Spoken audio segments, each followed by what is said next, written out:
My childhood was traumatised by years of fiendishly difficult platformers and impossible to learn, illogical puzzle games where the slightest mistake would be met with this. Or this. Or this. Then I got a PlayStation and Spyro happened. Countless lives, forgiving enemies, saves around every corner. But that was just a kid's game. It has since become the mainstream, with this forgiving style being adopted by almost every game in every genre. But why are games getting easier? Am I just older and better than I was back then? Replaying the older games tells me I'm not. They're still ludicrously difficult, relying on hours of trial and error to get anywhere. But then again, they had to be like that. In an era of hardware limitations, they had to cram as much gameplay into every kilobyte of floppy disk as they could. This meant shorter, harder games which required flawless execution, and where mistakes were swiftly and brutally punished with a return to stage 1.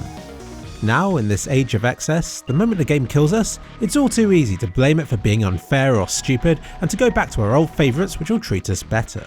But is this really what's best for us? For games to reassure us that we don't suck, and to give us chance after chance to beat every single challenge it throws our way? If that's the case, then why do we like multiplayer where we have to play with and against people just as good as ourselves? Why do we enjoy losing and having to pick ourselves up again? Because, if done right, those hellishly difficult games can be so much more rewarding.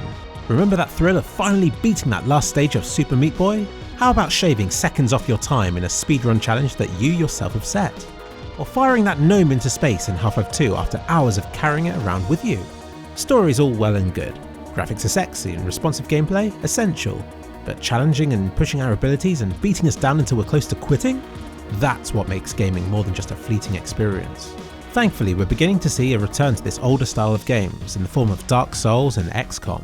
Because being a god among noobs is fun, but not as much as when you've had to creep through a base armed only with a bar of chocolate, or had to take on a room of enemies with a half-empty fire extinguisher, or where you rolled through the gates of oblivion because you were horrendously out-leveled by the game's shoddy mechanics, or where you pulled a muscle on a butt-clenchingly difficult boss fight, or where you just about survive a mission with your last remaining character thanks to a lucky dice roll. No pain, no gain. It's true, for it's only when we're truly pushed to the edge that things start to matter.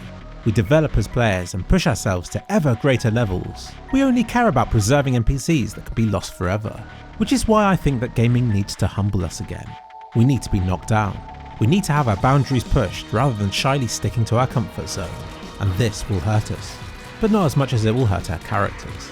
So I urge you, next time you're wrecked by a stray arrow in The Witcher, or are unfairly glitched on a bush and get pounded by a giant, to give it another go. Don't rage quit. Rage? Then try again. And again.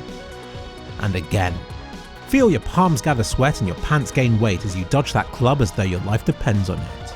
Then, once it's finally over, treasure that memory forever. But remember, to be proud of standing tall, you must first spend a lot of time on the ground.